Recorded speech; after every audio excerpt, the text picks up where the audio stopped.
Yep, of course. Okay, so the first question I was going to ask is just if you could tell us a little bit about who you are, what you do, and a bit about your background as well, if that's okay. hmm So I'm Kath Murdoch, and I'm currently a consultant in education and have been for about 16 years. Prior to that, I was a lecturer in the primary education, a Bachelor of Education course at the University of Melbourne for 10 years. And prior to that, I was a primary classroom teacher. And throughout most of that time, I've also written quite a lot of resources for teachers. But I guess my main role has been a consultant working with teachers mostly in primary and early years settings. Okay, and it's obviously a big part of what you talk about to teachers is inquiry. Um, Yeah, and could you, yeah. I mean, for those who are maybe listening to this and I'm not quite sure what that might mean, would you be able to kind of sum up what that is and why you think it's Mhm. so important and powerful? Yeah, although trying to sum up what It's a inquiry difficult one. learning is always a challenge and always feels a bit like I'm trying to squash an elephant into a matchbox. Sorry about that. It's huge, but it's no, that's okay. I'm going to give it my best shot. Thank you. So, as an approach to teaching and learning, the emphasis in inquiry is that it is an approach that first and foremost positions the learner, and in this case, the child, as a researcher, as an investigator. So it's an approach that is very much kind of grounded in the idea of the child as a competent, capable, curious learner, and the role of the teacher is more or less a facilitation role, although that's often um, misunderstood as being a sort of a soft laissez-faire role. Hmm. But the approach means that the teaching is very much about helping the student figure things out more for themselves. And it's very much about promoting learning as active, investigative, and that is usually then in the form of, or takes the sort of curriculum form, if you like, of extended um, journeys of inquiry in the classroom, but it's also a day to day attitude or stance, Hmm. which is why it's so difficult to define. Um, why do I think it's so important? Um, I think that it really marries beautifully with what we know about how learning works. Um, that my work is with young, 4-year-olds through to 12-year-olds, and also in terms of the nature of the child. An inquiry based approach to me just fits beautifully with the way I see children and their sensibilities. Um, I think it's highly motivating, and it's also a really powerful integrative. Um, what's the word? It's a motivation for Mm. integration. It as a way of teaching. It lends itself very naturally to making connections across learning areas. And again, in terms of what we know about learning and transfer, um, and a more holistic approach to thinking about big ideas, inquiry is a great vehicle for that. I could go on and on Yeah. about why I think it's good, but I'll leave it at that for now. Thank you. That was expertly summed up. Thank you. Just I mean, a few of the things there I've just noted down, and I'll touch on them just a little Mm, later, as they tie into a lot of the questions I have. I'm mhm, focusing just for a second on the early years, if we like. So you said mhm, 4-year-old perhaps, and those mm, first few years in the school setting. mhm, What would you say inquiry looks like at that age? And I remember, mm. we've talked a lot about play and perhaps Yeah, adding value to that, and maybe yeah. Reggio. I mean, I'll maybe just let you see chat about that for a minute or two, Mm-hmm. if you would. Yeah, sure. I was just in a classroom yesterday, working with children during their what they call discovery time, which is essentially a time that is very much play-based and student-led. So I think for this age group in particular, I think there are multiple contexts in which an inquiry approach is used in the early years learning environment, but definitely the most dominant context would be what we might describe as a play-based one, where which is, I guess, led by materials and led by the child's interests, and where the teacher is seeing the children as investigators, problem solvers, curious, capable individuals and groups, and then doing what they can to support, scaffold, and I guess, value add to that experience. But the child is leading it. Yeah. So that would be one of the dominant contexts. But in walking into those first 2 years of school, into those classrooms, that wouldn't be the only place. It's not as if, well, when the kids are in discovery time or those play-based sessions, that's when they're inquiring, and then we turn it off and we get on with the rest of the week. So I'd say that another couple of really dominant contexts for me would be ones that are actually probably more teacher initiated. One being what I think of as shared teacher initiated and, for want of a better word, planned journeys of inquiry, where teachers might deliberately provoke a idea, a question, an experience that they're then setting up a ongoing journey for those children, that they support the group going through this inquiry into something. For example, they might be investigating what living things need to survive, for example.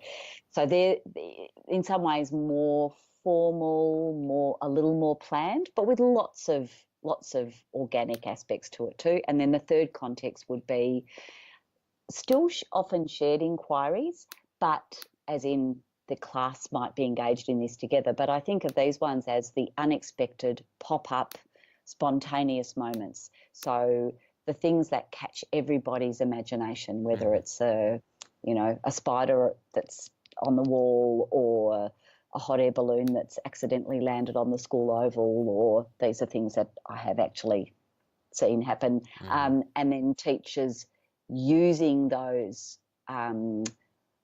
using phenomena that occur unexpectedly and running with it for short-term journeys. So it's like there are multiple journeys happening in that environment, all of which allow the learning to occur in an inquiry-based way. And then I guess the final piece would be that in the early years, the work that we do to build literate and numerate learners also takes an inquiry. We also use an inquiry stance to that, to learning how to read, learning how to write. Absolutely. Yeah. Okay. Thank you. That's again, thank you. That's perfect. I have another couple of questions, sort of tying a little back into what you were saying before, and one of the questions I have here, it says something about separate subjects in school, when we have math separately and we have writing time.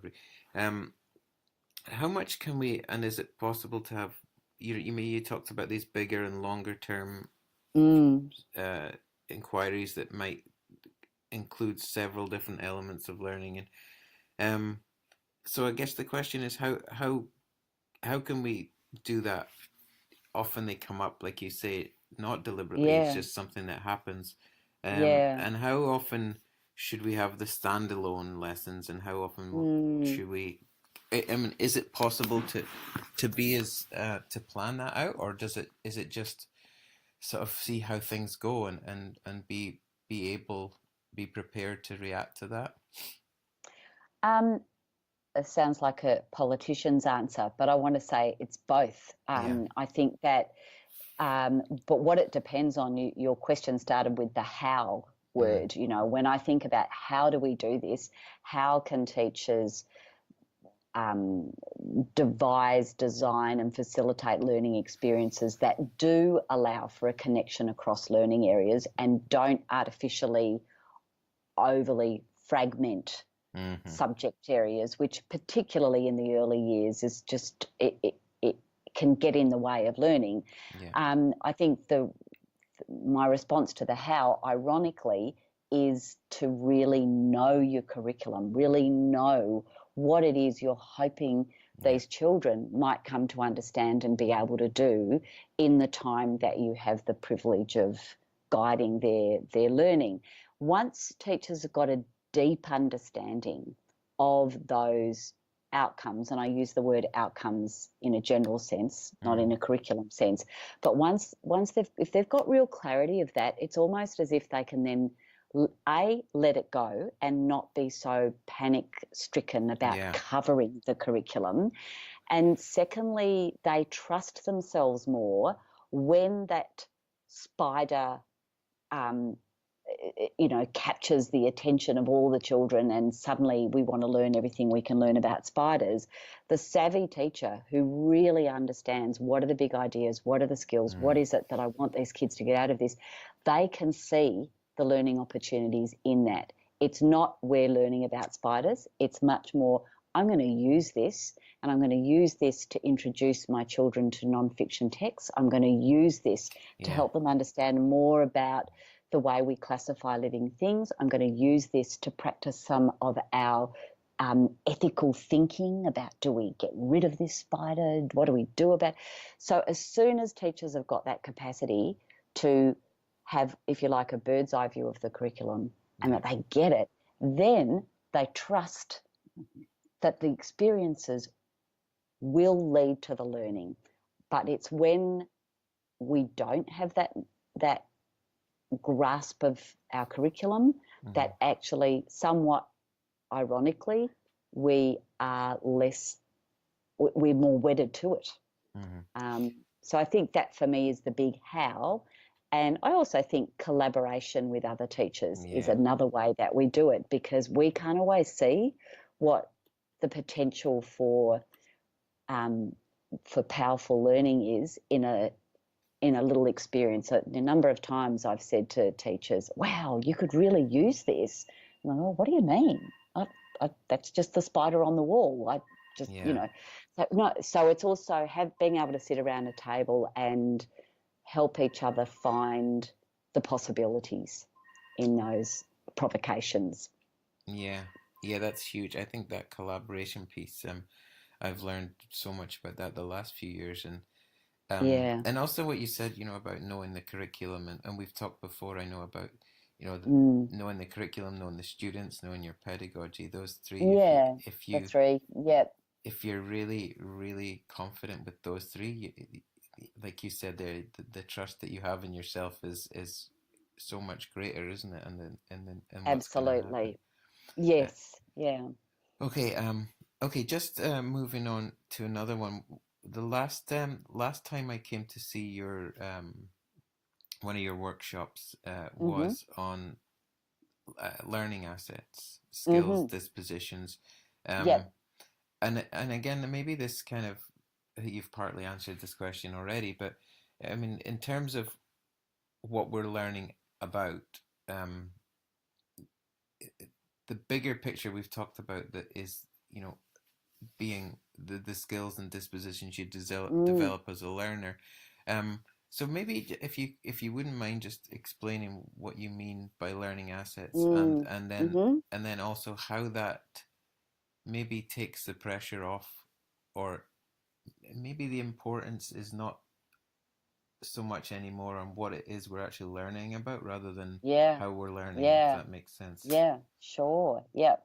So what I describe as learning assets, or I keep actually kind of toggling between calling them learner assets and learning assets, Okay. and I've got to make a decision eventually. But anyway, for now, I think of them as those things that remain an asset to you for the rest of your life. They're lifelong and life-wide assets that ideally grow in value over time too. You keep, you invest in them, you practice them, you use them, you build them. And for me, they're best summed up by very common categories that are used in a range of frameworks. But for me, the simple categories of having the skills and dispositions as a researcher, as a collaborator or a member of a team, as a self-manager, as a communicator, and of course as a thinker. And I'm certainly not alone in coming up with frameworks like that. There are dozens, whether it's habits of mind, whether it's the learning power framework, whether it's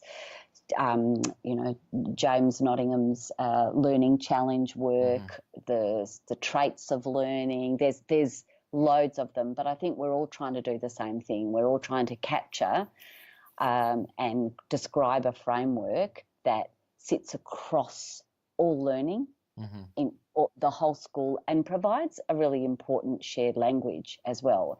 And for me, the shared language is those big, the big five, but within each one of those, of course, sits a skill set, things that the children learn to do. I was working yesterday with some 5-year-olds, and we were very explicitly and consciously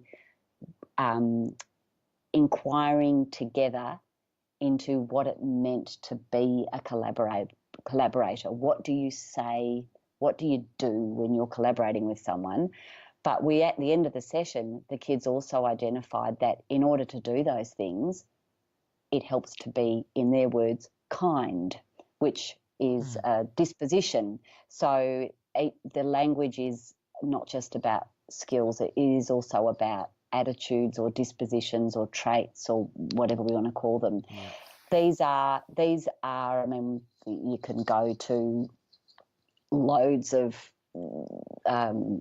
there's so much written about how now at this time in the global economy that these are in fact our prized possessions as humans, and so school really needs to be a place that we grow those and develop them. And it's becoming a cliche now, but it's worth saying again, that the stuff that we once learned about at school, we really don't need to go to school to learn about that anymore.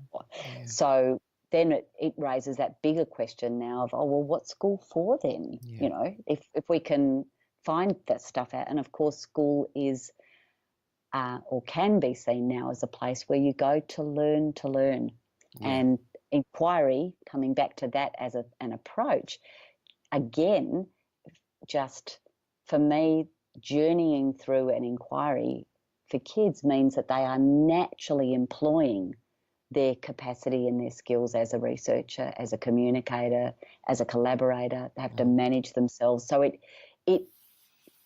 as an approach just works well to grow those. I don't think it's enough simply to trust that inquiring into things means you get better at those. I think that they do need to be noticed and named. And I saw a lot of evidence of this yesterday, and how important, just in that one session, how important the teacher's role was in noticing and naming, so that when the kids did reflect on their learning, they were reflecting on what they'd done as collaborators. Without that, what they would have told us about the session was that they built the magic faraway tree out of plasticine. But actually what they ended up talking about was their collaboration. So it requires a sophisticated skill set for the teacher. And I think like you said, giving the students the chance to reflect and giving them the language to talk about that, so they're noticing how they're learning. I think it's so powerful, and I've seen it, and it makes it completely changes the focus of what you, just like you said there about the plasticine. It's so important. So it's like, what you see as a teacher, and the lens that you are looking through is so much less about content and product and so much more about dispositions and skills, which means also then there's just a different way of seeing what your role is in the classroom. Yeah, and I think for the students too, I think they start to think about their learning and their time in school in a different way. Yes, yes, Especially with, if the split screen learning intentions, perhaps if you yeah, go that way, that their lens is focused not just on the doing, but the learning yes, becomes yes, what they notice, rather than just that in the moment doing, which is absolutely. so valuable, I think. But I Okay. think one Oh, of the sorry. things I would add, sorry, quickly to that, because I never want this to be misunderstood, is that while that all that beautiful, rich process stuff is what I'm valuing and nurturing in the classroom, Mm-hmm. it it uh, it needs strong, interesting, Yeah. worthy content to really blossom. So the kids have to care about what they're learning about Yeah. in order to care about how they're learning. Absolutely. So it doesn't mean that for me that the content doesn't, I mean, the content does matter. Of course, they can find it out on their own, Mm-hmm. but it's still got to be interesting, worthwhile, engaging content so that those processes have worth and meaning for the child. Yeah. Okay. Okay. Thank you. Um, we don't have so much time left. I've got a question now that starts off just with the word leadership. And I wasn't sure what kind of question to ask you. Uh, so leadership, and I'll read what I've written here. Leadership Mm, in a good inquiry schools where the students are doing the thinking, and all the things we've talked about so far. yeah. What does the leadership look like, and Mm. how does the leadership lead to learning? What should leaders be doing in those kind of schools? Well, my first response to that is that in an in a school that values inquiry as an approach to learning, the leaders Mm-hmm. need to be inquirers. Mm-hmm. So the best leaders I know in those schools, um, they walk the talk. They they lead through inquiry. They allow their staff to take risks, to explore, to experiment. Those learning assets that we want the children to feel are valued in them, they apply as much to the staff as they do to the kids. These leaders are, yes, they have a questioning disposition. They don't see themselves as knowing all the answers. They explore with their staff. And I think that the common feature that I would see in these leaders is that they are also they're they're involved. They're Mm-hmm. in classrooms. They delight in that. They're always the ones that are in my workshops, participating, learning. They see themselves as a learner, Mm-hmm. um, and and they're also generally highly collaborative. I'm not suggesting that they're not strong and clear about their direction, but they are invitational and yeah, and they're inquirers. It's the best way I can put it. That they lead. That it's almost this idea of leadership as inquiry. Yeah. They release responsibility to their teachers, and they'll be the ones that will say things like to their staff. They'll say, "Look, play with that idea, Yeah. see what happens. I want you to experiment. I want you to say, let's see what we can figure out." They're using the same sort of language and questioning with their staff that the staff use with their kids. Mm-hmm. Mm-hmm. Okay. And then just finally, uh, I've been asking people this question. What questions Mm. should I be asking? What do you think? What do you really want people to know that maybe you don't think people are noticing enough or talking about enough? Mm. And that's Hmm. too difficult or too awkward a question, I can. No, I it's a can great question. I just need to think about it. The first thing that randomly popped into my head there was something about, I don't, you know what? I don't even know what the question is, but it's to do. I'm intrigued. I'm increasingly intrigued by teachers' core beliefs and the way they see themselves as teachers, what they believe about learning, and how they see their learners. And I see teachers. I find it intriguing that they will perhaps move to another setting and then say something to me like, oh, well, they don't really use an inquiry-based approach here, so I don't do that. And I just yeah. think, but how can you, what? Isn't it, Mm, what do you believe? Isn't it, it's not about, oh, well, this is the way this school works, so I'll just do it like that. So I don't know what the question is, but it's something to do with how do we help build teachers, I almost want to say their belief in beliefs. You know, how do we help them see that as a teacher, you need to be able to explain why you do what you do, mhm.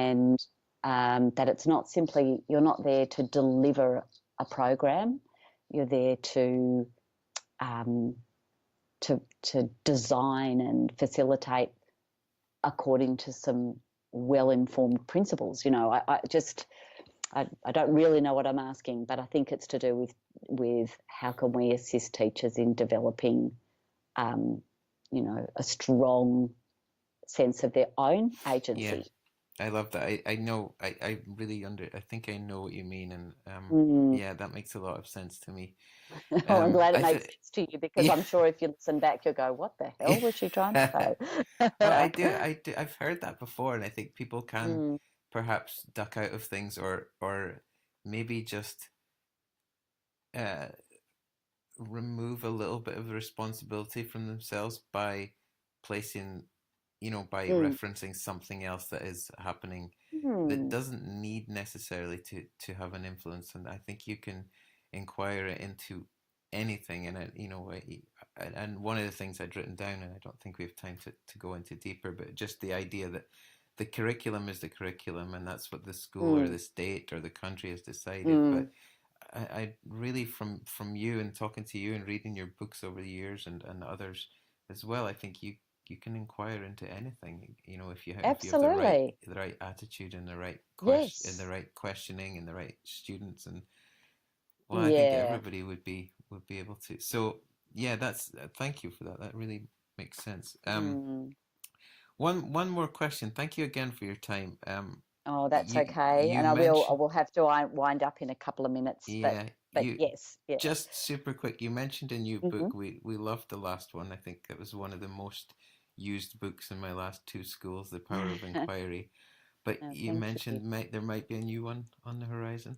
Yes, on the distant horizon, the Yeah, horizon keeps shifting. yeah. Um, but yes, and the title is yet to be determined, but it's something like The Art of Inquiry Teaching.